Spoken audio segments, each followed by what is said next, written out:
Esta historia se publicó en un hilo de traición familiar de Reddit y explotó casi de inmediato, atrayendo más de 63,000 votos positivos y más de 9,000 comentarios, porque los lectores no podían creer lo calculada que era la crueldad de esta familia.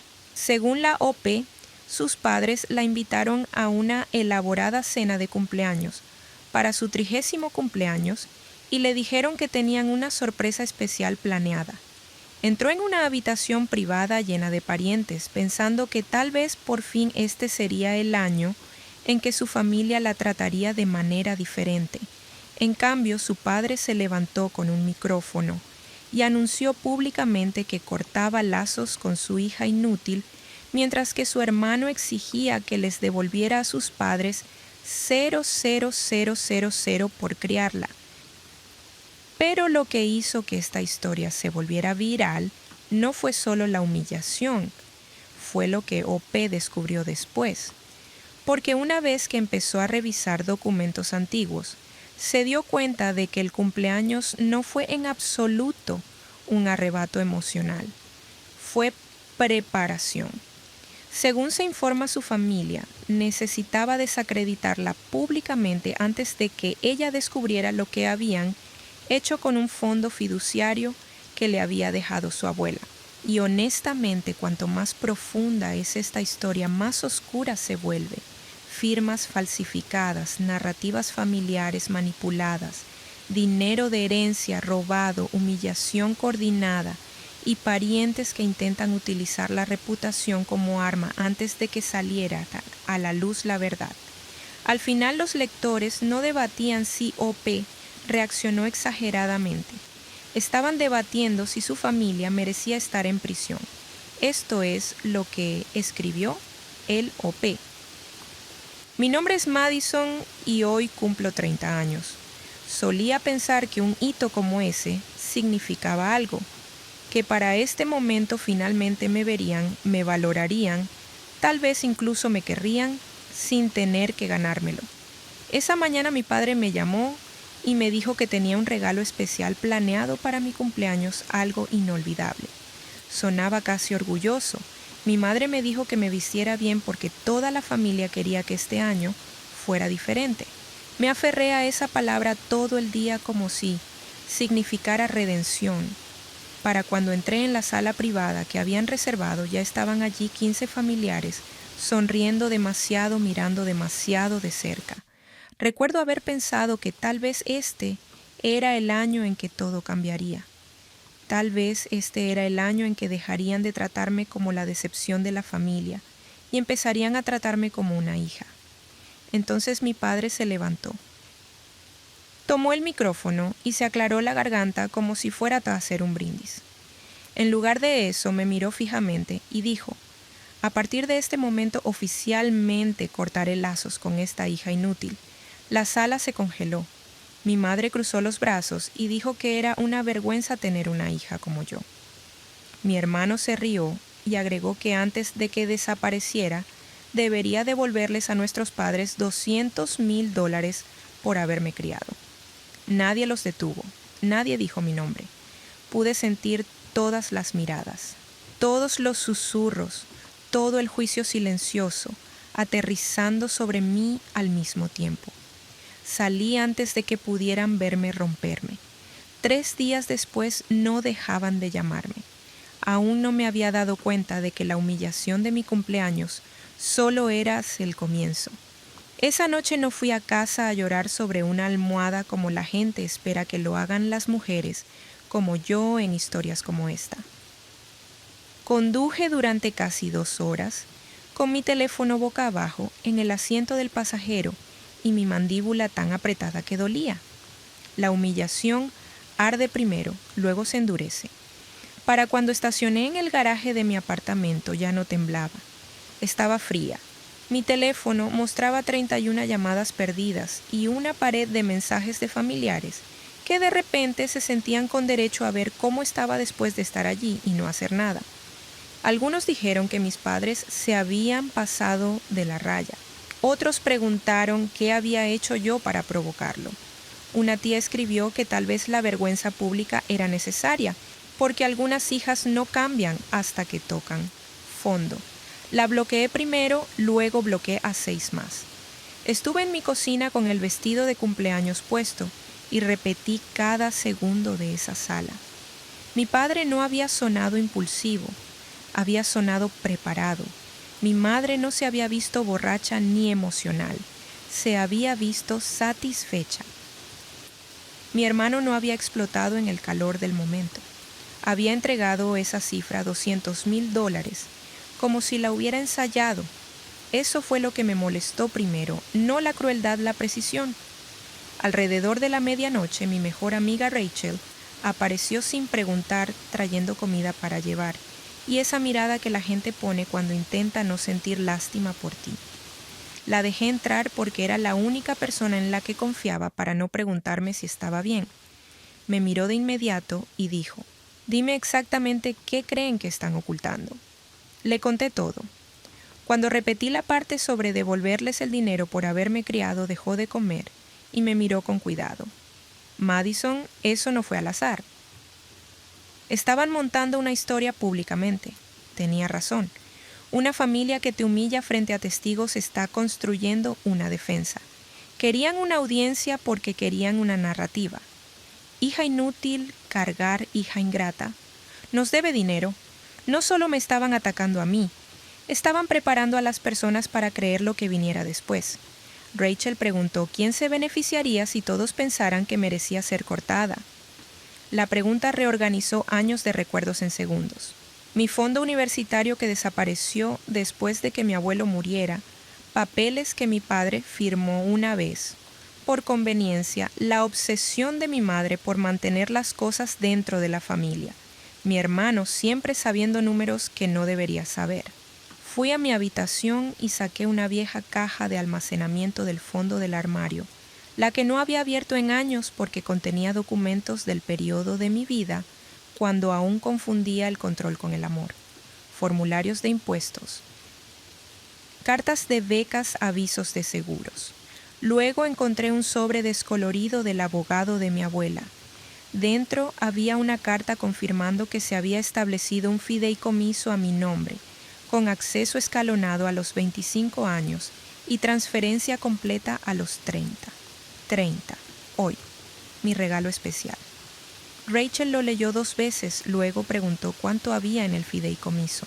Susurré la cifra. Era mucho más que $200,000, suficiente para cambiar una vida, suficiente para salvar un negocio en quiebra, suficiente para explicar por qué mi familia había convertido mi cumpleaños en una ejecución pública. A las 2:13 de la mañana mi madre me envió un mensaje de texto. «¿Podemos hablar? Hay cosas que necesitas entender». Miré el mensaje durante mucho tiempo. Luego respondí con una sola palabra: mañana. No porque quisiera reconciliación, porque si me habían robado quería ver cuán desesperados estaban antes de que se dieran cuenta de que lo sabía. Me negué a encontrarme con ellos en algún café neutral donde pudieran reescribir la historia con un café. Le dije a mi madre que se encontrara conmigo en la casa en la que crecí, la misma casa, donde siempre se vestía el control como amor. Aceptó de inmediato. Eso solo me dijo que estaban asustados. Llegué temprano, estacioné 2 casas más allá y vi a mi padre caminando de un lado a otro a través de las cortinas entreabiertas, mientras mi madre seguía revisando su teléfono. Antes de entrar, coloqué un grabador dentro de mi abrigo y abrí la aplicación de grabadora en mi teléfono. Si mentían, quería pruebas. Si se equivocaban, también lo quería.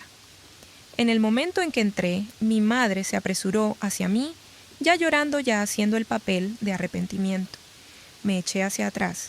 Mi padre estaba cerca del comedor con esa expresión cansada y cargada que siempre usaba cuando quería hacer que sus fracasos parecieran nobles.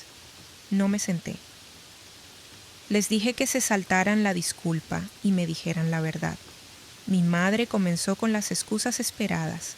Las cosas se descontrolaron. Las emociones estaban altas, ella había bebido demasiado.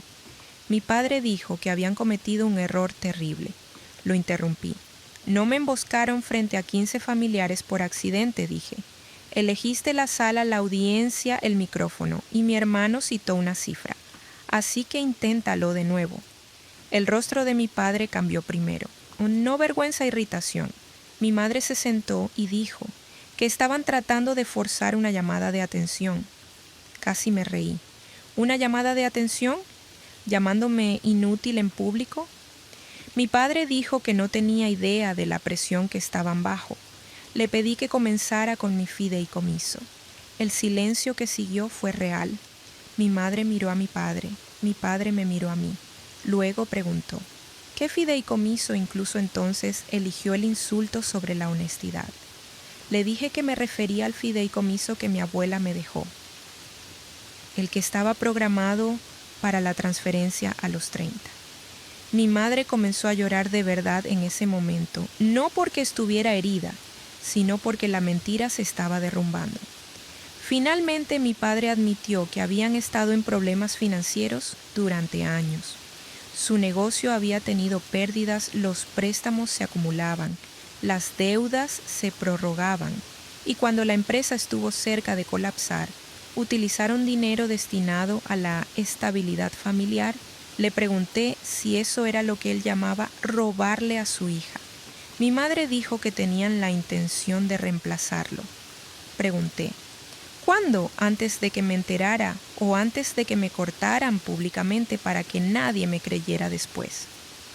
Fue entonces cuando mi padre dijo en voz alta lo que normalmente se guarda en silencio. Admitió que necesitaban que la gente entendiera por qué no iba a recibir nada de ellos, si se enteraba que estaba atacando a la familia por dinero. Querían que todos estuvieran preparados para creer que yo era el problema. No fue una crisis, fue un asesinato preventivo de carácter.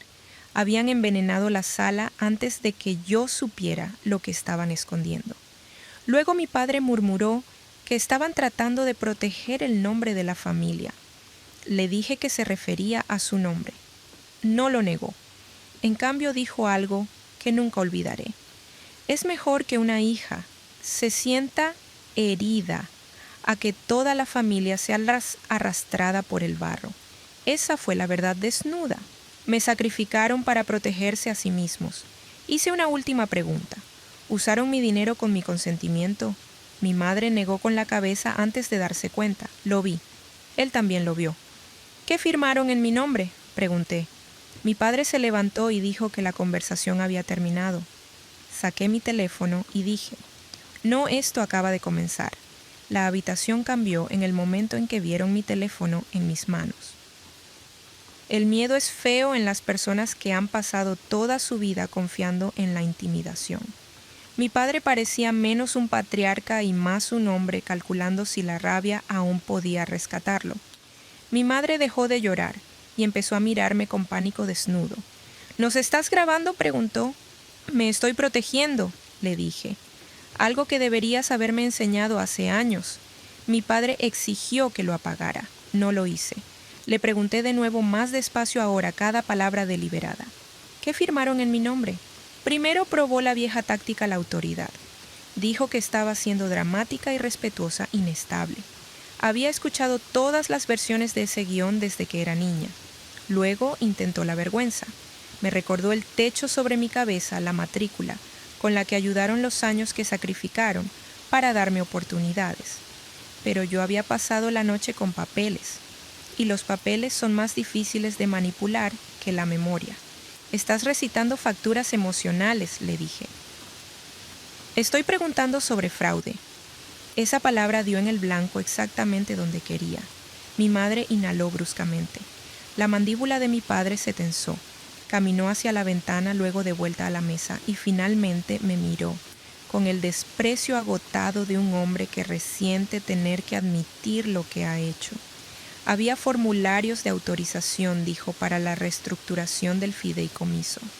Firmados por quien pregunté. No respondió. Firmados por quien repetí. Estabas fuera de la ciudad. Mi madre soltó, luego se tapó la boca como si pudiera meter la verdad de vuelta adentro. Me giré hacia ella. Entonces, ¿Firmaste algo? Comenzó a llorar de nuevo. No fue así. Entonces dime cómo fue. Mi padre explotó antes de que ella pudiera responder. Dijo que el abogado de mi abuela les dijo que el acceso podía ser organizado a través de los fideicomisarios familiares bajo ciertas circunstancias. Tenían obligaciones, necesitaban tiempo, necesitaban liquidez. Falsificaste mi firma, le dije. No me corrigió. Usaste mi herencia para salvar tu negocio en quiebra. Tampoco me corrigió. Y cuando el dinero no regresaba lo suficientemente rápido, decidieron humillarme públicamente antes de que me enterara. Mi padre golpeó la mesa del comedor con la mano. Basta, lo miré. No, basta fue 30 años de que me dijeran que la lealtad solo funcionaba en una dirección. Basta fue ser criada como un accesorio para tu reputación. Basta fue entrar en mi propio cumpleaños y darme cuenta de que mi familia lo había convertido en una estrategia legal. Mi madre seguía diciendo mi nombre cada vez más suave, como si la ternura pudiera hacer el trabajo que la verdad se negaba a hacer. Luego vino el giro que no esperaba. Ella susurró. Nathan nos dijo que esto pasaría.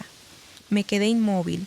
Mi hermano no solo se unió a la humillación, sino que ayudó a diseñar el momento. Ella admitió que él les advirtió que si no controlaban la historia antes de que cumpliera 30, yo pasaría por los documentos y nunca dejaría de hacer preguntas. De repente, todas las miradas arrogantes, todas las bromas financieras, cada extraño momento de exceso de confianza de él en los últimos años, encajaron. Lo sabía, lo había sabido durante mucho tiempo. Pregunté qué tan involucrado estaba. Mi padre dijo de inmediato, deja a tu hermano fuera de esto.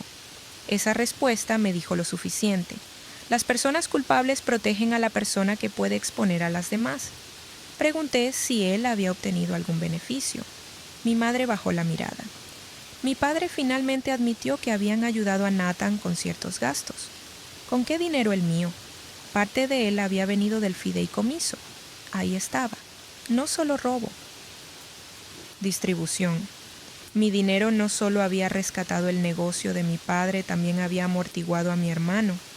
El mismo hermano que me llamó inútil en público y exigió que les pagara. Mi padre intentó una última justificación. Siempre tuvieron la intención de arreglar las cosas. Pregunté cómo. Reemplazando el dinero antes de que me enterara o insultándome hasta el silencio, no tenía respuesta. Fue entonces cuando entendí algo importante. La venganza no es rabia. La rabia es rápida. La venganza es paciente. En ese comedor con los viejos retratos familiares mirándonos como testigos que habían tomado partido, dejé de querer disculpas. Quería poder. Los miré a ambos y dije, me van a dar todos los documentos relacionados con el fideicomiso, todas las transferencias de negocios, todos los movimientos de cuentas, toda la comunicación que involucre mi nombre y lo van a hacer antes de que yo le pida a un abogado que lo haga por mí. Mi madre empezó a suplicar al instante. Dijo que podían arreglarlo en privado. Dijo que ir a la corte arruinaría a todos. Dijo que no entendía lo que un escándalo público le haría a la familia.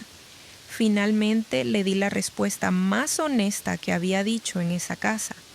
Esa es exactamente la razón por la que eligieron mi cumpleaños, le dije, porque el escándalo es lo único que siempre han temido más que perderme. Les dije que tenían 24 horas no para disculparse, para producir evidencia.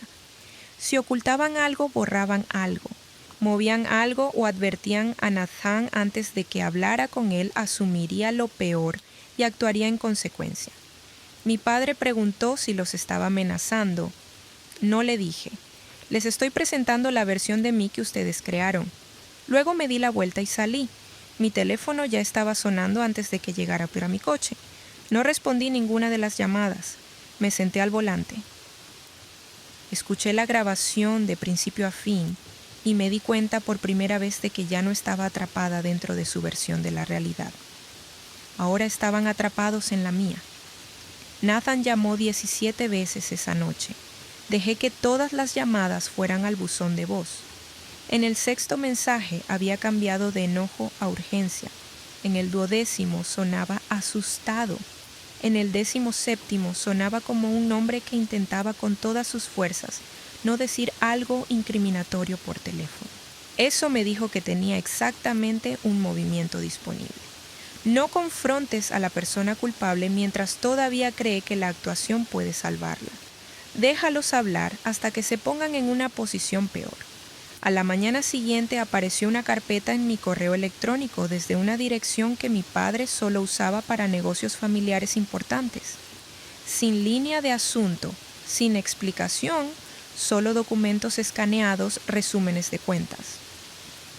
Autorizaciones de transferencias y varias páginas tan mal redactadas que casi podrían haber sido confesiones.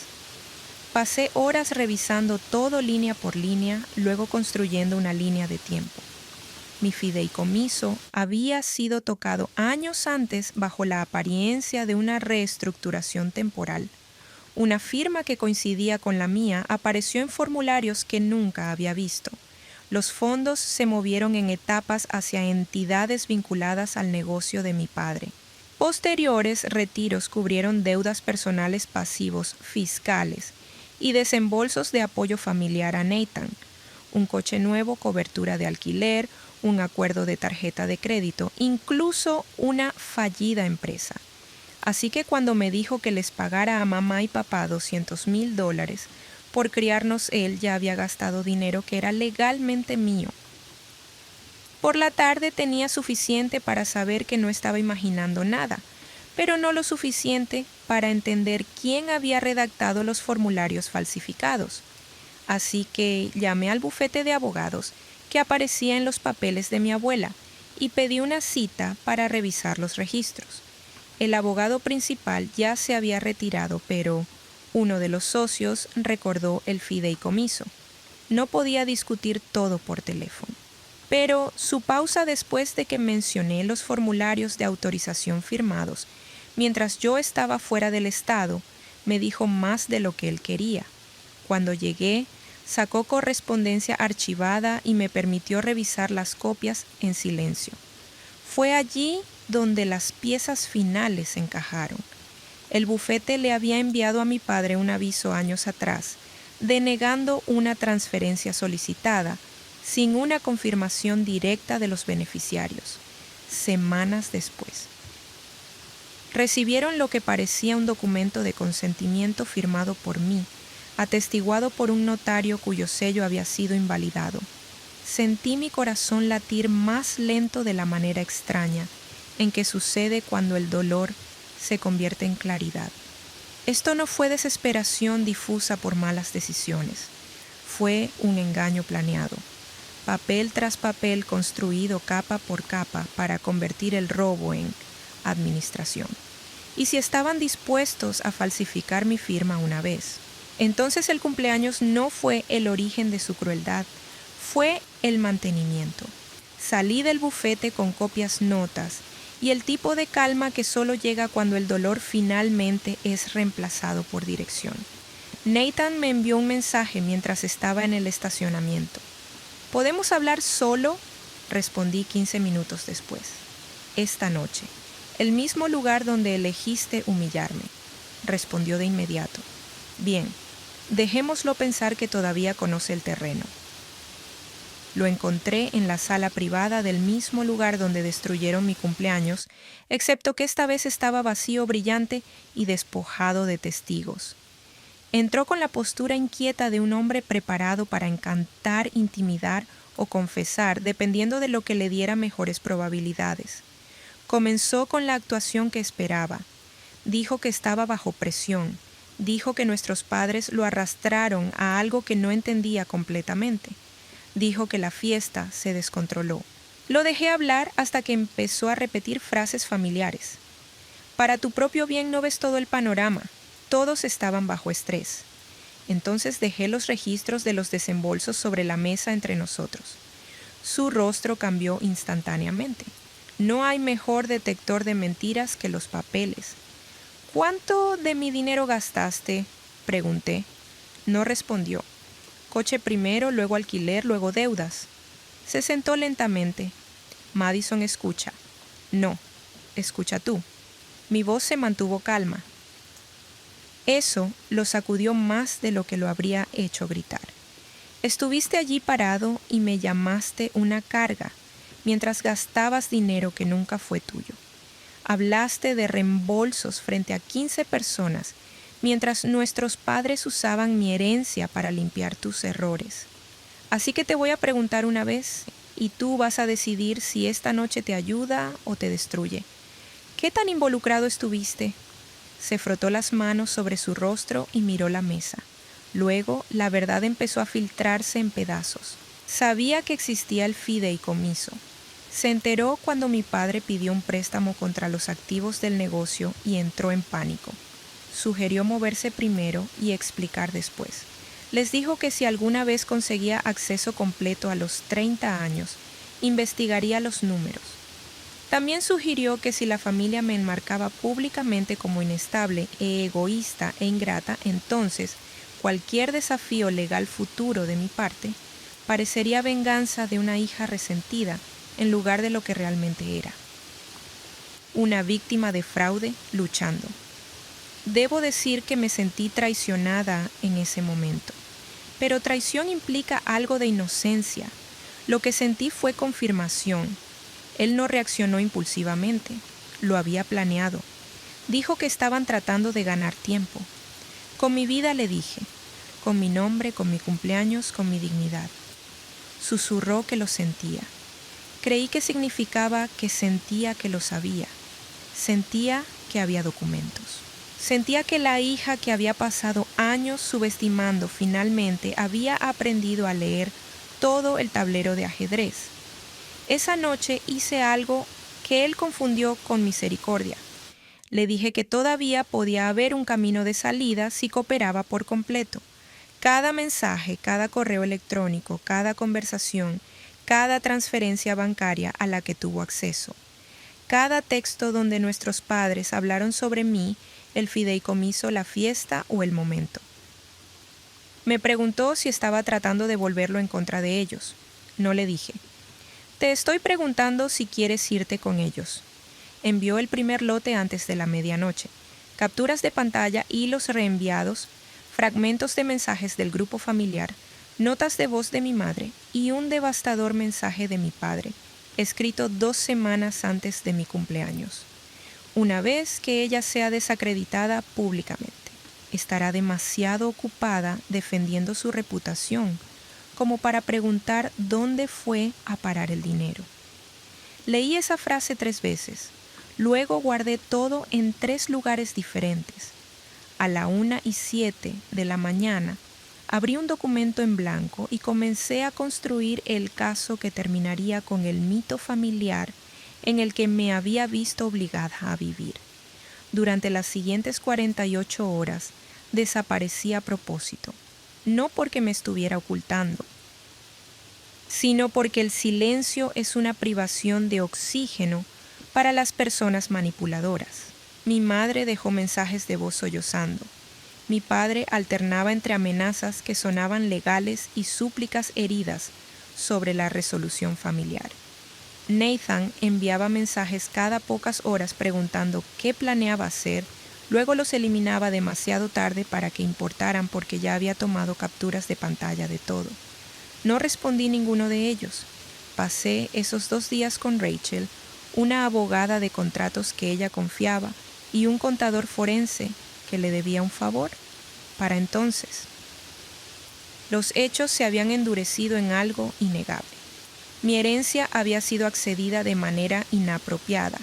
Mi firma probablemente había sido falsificada. Las transferencias no fueron emergencias aisladas, sino una cadena de decisiones que se extendieron a lo largo de los años. Y el espectáculo de mi cumpleaños no solo fue abuso emocional, sino que parecía cada vez más una ofensiva reputacional coordinada, diseñada para neutralizarme antes de que lo descubriera. Una vez que esto quedó claro, La pregunta ya no era si podía exponerlos, era cómo hacerlo de una manera que hiciera imposible su escape.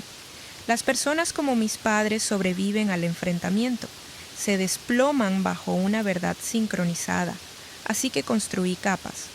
Primero escribí una carta formal de demanda a través de un abogado exigiendo la preservación de documentos y un estado de cuentas inmediato. Segundo, preparé una declaración para la distribución familiar, no emocional, no dramática, solo precisa. Fechas. Transferencias, nombres, grabaciones. Tercero, reuní las pruebas sociales que habían intentado usar en mi contra. No iba a despotricar en línea como una hija herida. Iba a mostrarle a la gente exactamente cómo una familia monta una humillación pública para proteger un robo financiero. Antes de enviar nada, escuché todas las grabaciones nuevamente. Mi padre diciendo que era mejor que una hija se sintiera herida a que toda la familia se arrastrara por el barro. Mi madre admitiendo que Nathan les advirtió que investigaría. Nathan confesando que querían desacreditarme antes de que encontrara la pista del dinero. Nada de gritos, nada de ambigüedades, solo verdad fría y utilizable. La mañana en que me mudé lo hice en silencio. Terminé mi contrato de arrendamiento, transferí cuentas esenciales, redirigí el correo a una caja privada y me registré en un lugar amueblado a corto plazo a nombre de Rachel. Para entonces. No confiaba en nadie que llevara mi apellido. Al mediodía, mi padre apareció en el edificio de mi antiguo departamento y encontró nada más que una unidad vacía y un recepcionista con instrucciones de no compartir detalles de reenvío. Fue entonces cuando cambiaron sus mensajes. Ya no era ira, era pánico.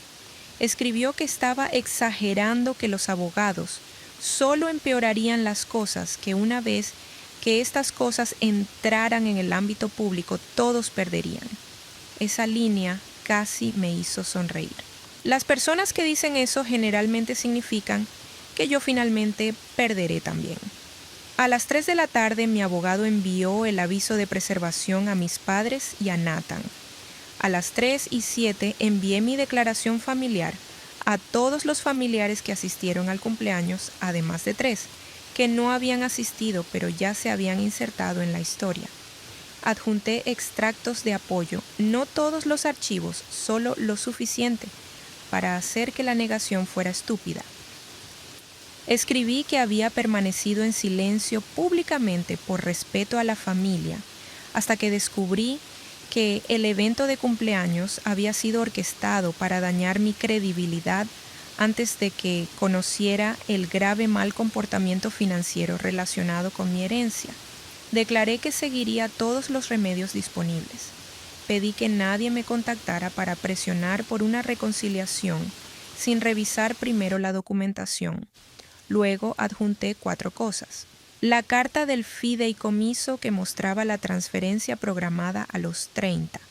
Un registro de transferencia vinculado al negocio de mi padre.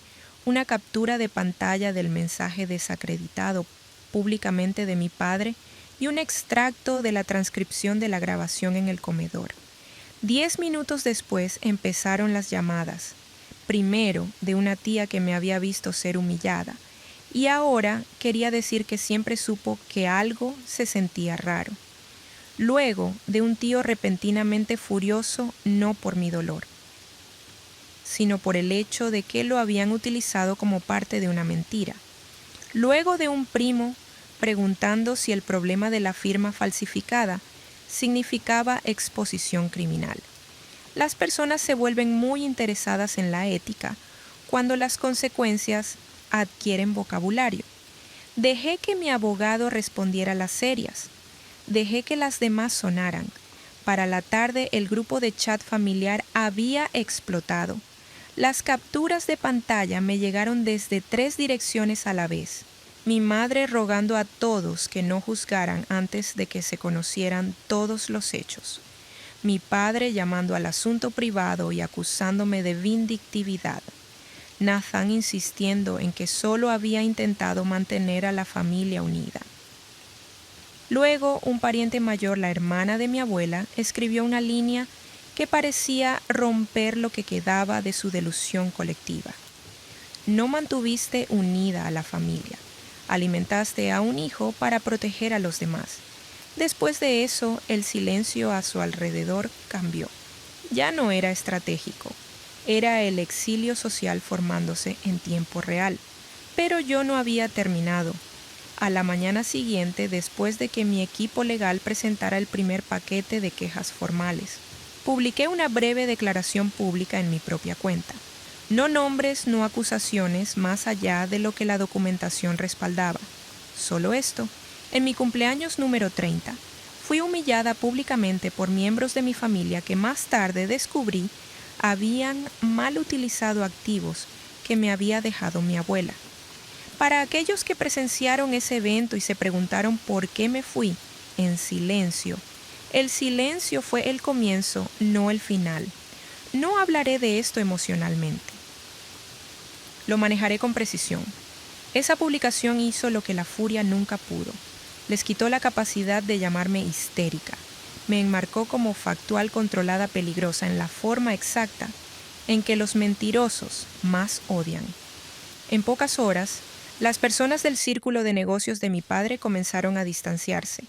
2 miembros de la junta asesora pidieron una revisión interna de irregularidades financieras. Una organización benéfica comunitaria que mi madre presidía la retiró discretamente de un evento próximo. La novia de Nathan, que aparentemente nunca se había enterado de dónde venía su dinero de apoyo, dejó su departamento compartido antes del atardecer. No celebré. La venganza no es alegría, es el equilibrio restaurado a través del costo. Esa noche mi madre llamó desde un número no reconocido y contra mi mejor juicio respondí. Estaba llorando tan fuerte que apenas podía entenderla. Dijo que había cometido errores, pero que no entendía cuánto miedo habían tenido todos. Dijo que la exposición arruinaría a mi padre, rompería a Nathan, podría destruir la familia permanentemente. La dejé hablar hasta que se quedó sin aliento. Luego dije lo único que realmente necesitaba escuchar. Destruiste a la familia en el momento en que decidiste que mi vida era el precio más fácil de pagar. Susurró.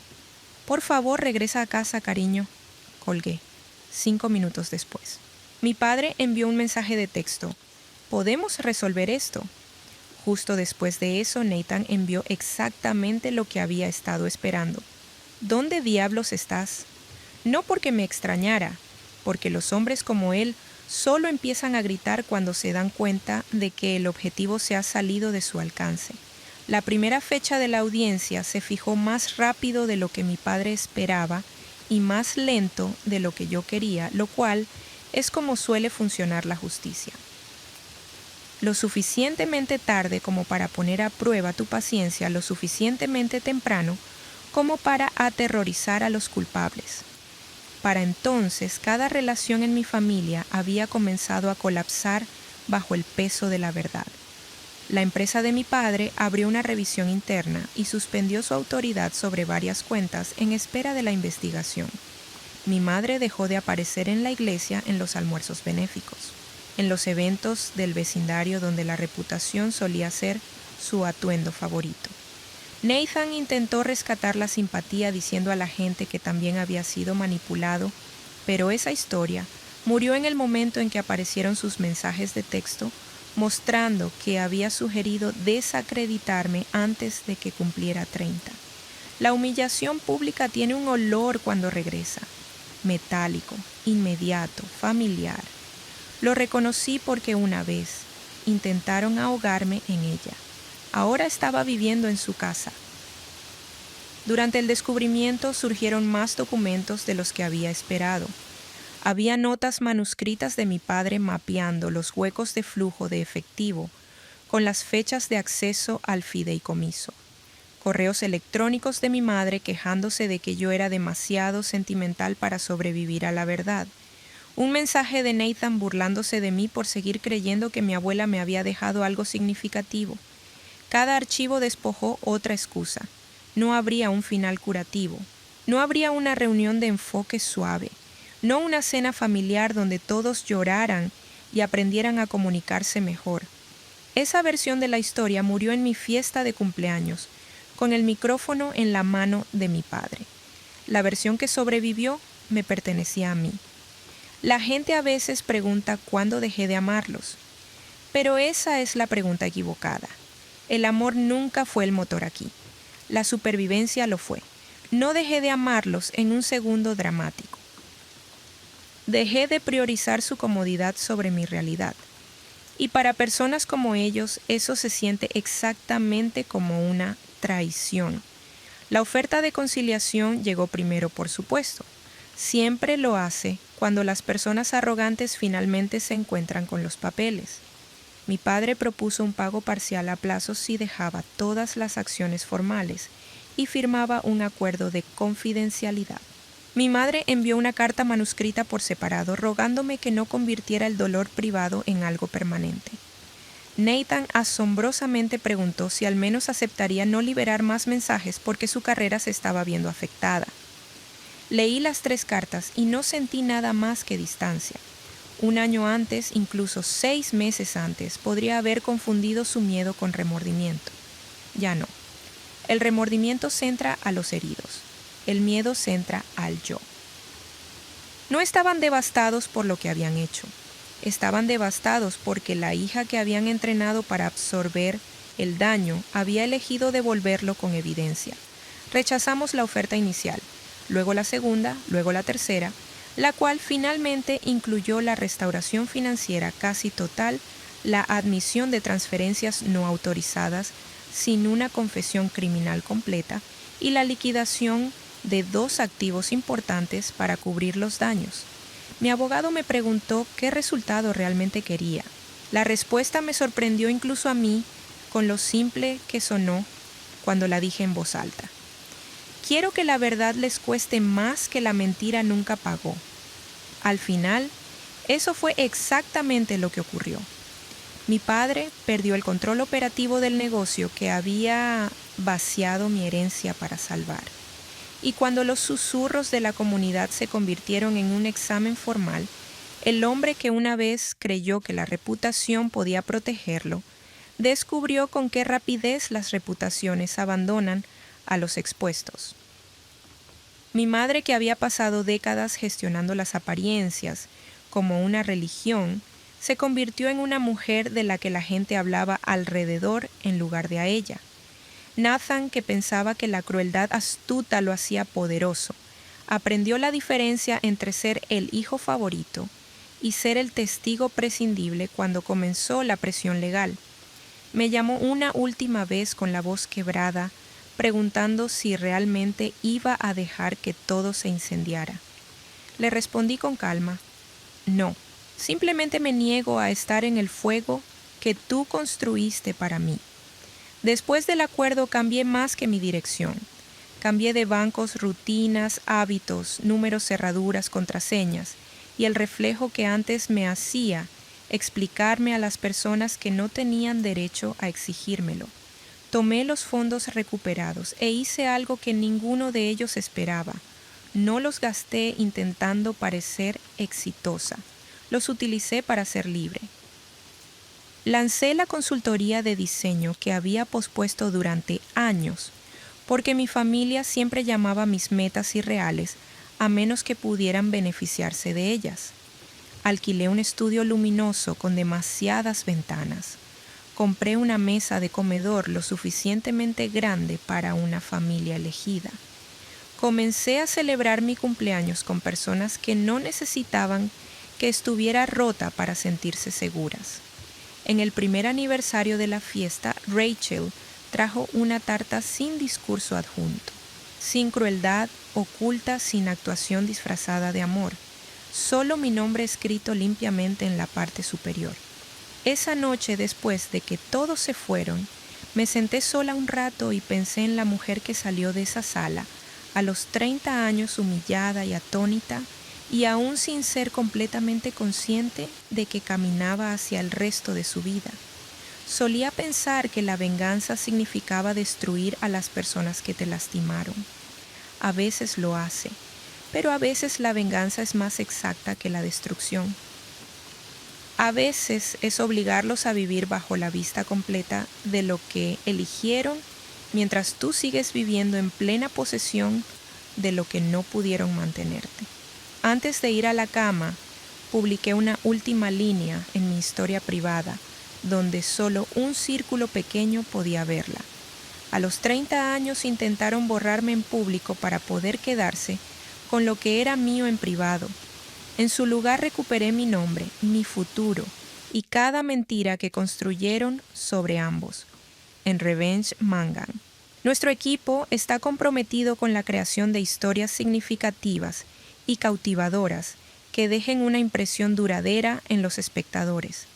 Queremos dejar claro que esta es una historia ficticia creada para el entretenimiento, mientras también compartimos lecciones educativas y valores positivos con nuestra audiencia. La protagonista femenina manejó la situación con fuerza, paciencia y respeto por sí misma, en lugar de dejar que la humillación la destruyera. Su respuesta muestra que mantenerse tranquila, buscar la verdad y proteger tu dignidad puede ser más poderoso que reaccionar con ira. Si estuvieras en su lugar, ¿cómo lo habrías manejado y qué elección habrías hecho? NTA. Ni siquiera remotamente. El detalle más escalofriante de esta historia no es la herencia robada, es el hecho de que la humillación del cumpleaños supuestamente fue escenificada como una estrategia de defensa de la reputación antes de que OP siquiera supiera que el dinero había desaparecido. Eso lo cambia todo. Esta no fue una discusión familiar que se salió de control. Fue un intento coordinado de destruir su credibilidad de antemano.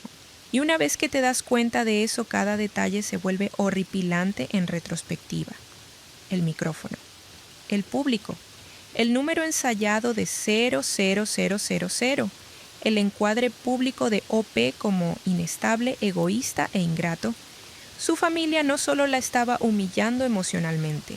Supuestamente estaban creando testigos para una narrativa futura, donde ella parecería una hija amargada atacando a padres inocentes por dinero. Lo que también destacó fue lo tranquilo que se puso el OP una vez que la verdad comenzó a salir a la luz. Dejó de discutir emocionalmente y empezó a pensar de forma estructural. Grabaciones, documentos, plazos, avisos de conservación. Ese cambio es exactamente la razón por la que el equilibrio de poder cambió. Las familias manipuladoras sobreviven al caos, porque el caos les ayuda a reescribir la realidad. Tienen dificultades cuando la víctima se organiza en lugar de reaccionar. Nathan me disgustó honestamente más que nadie. El padre robó, la madre lo permitió. Pero Nathan ideó una estrategia.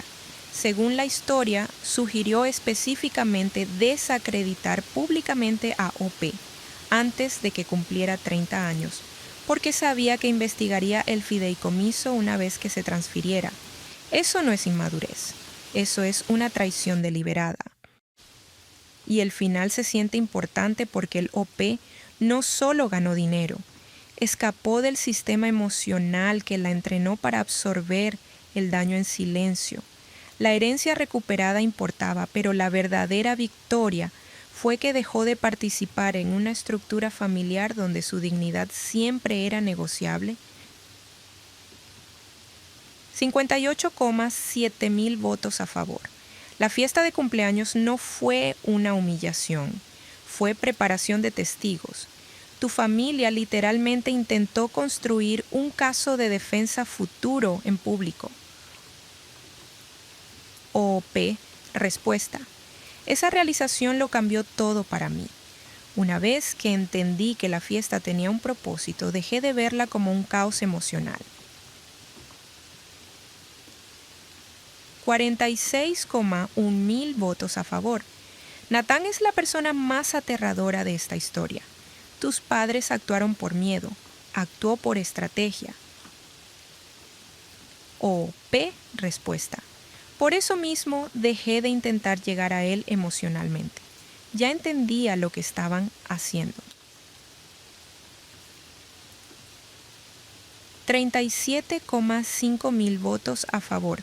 Como alguien que trabaja en cumplimiento financiero, la firma falsificada combinada con ataques de reputación escenificados es legalmente increíblemente mala. O P. Respuesta.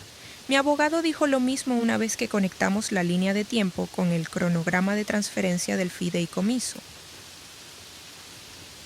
29,3 mil votos a favor. La frase alimentaste a un niño para proteger a los demás. Honestamente me revolvió el estómago. O P. Respuesta. Ese fue el momento en que me di cuenta de que al menos una persona en la familia finalmente vio lo que había sucedido con claridad. 18,6 mil votos a favor. Sé que suena raro, pero tu calma probablemente los aterrorizó más de lo que lo habría hecho la ira. O P. Respuesta. Creo que esperaban que me derrumbara emocionalmente. Una vez que me mantuve organizado, en lugar de eso, la dinámica cambió rápidamente. 11,2 mil votos a favor. Lo más triste es que tu madre te siga rogando que vuelvas a casa, después de admitir que falsificaron documentos. Respuesta del OP. Ella quería restauración sin rendición de cuentas. Eso no es reconciliación, eso es mantenimiento. Lo que hace que esta historia sea inolvidable es que en realidad no se trata de dinero de herencia. Se trata de lo que sucede cuando una familia decide que una persona es un daño colateral aceptable para proteger a todos los demás. La familia de la OP creía que la humillación la debilitaría. En cambio, la obligó a dejar de confundir la lealtad con la autoanulación. Y una vez que empezó a documentar, en lugar de defenderse emocionalmente, toda la estructura que construyeron alrededor del secreto comenzó a colapsar bajo su propio peso. La frase que más me marcó fue esta: el silencio fue el principio, no el final. Porque eso es exactamente lo que pasó aquí. El OP no explotó públicamente, se organizó. Y honestamente probablemente por eso ganó. Pero quiero saber qué piensan ustedes. Si descubrieras que tu propia familia ha estado usando en secreto durante años el dinero que te dejaron y te hubiera humillado públicamente antes de que te enteraras, ¿lo habrías manejado de la misma manera que OP o los habrías confrontado inmediatamente? Avísame en los comentarios de abajo. Y si te gustan las historias sobre traición familiar, venganza legal y personas que finalmente recuperan sus vidas, asegúrate de darle me gusta, suscribirte y activar las notificaciones, porque estas historias de alguna manera se vuelven más increíbles cada semana.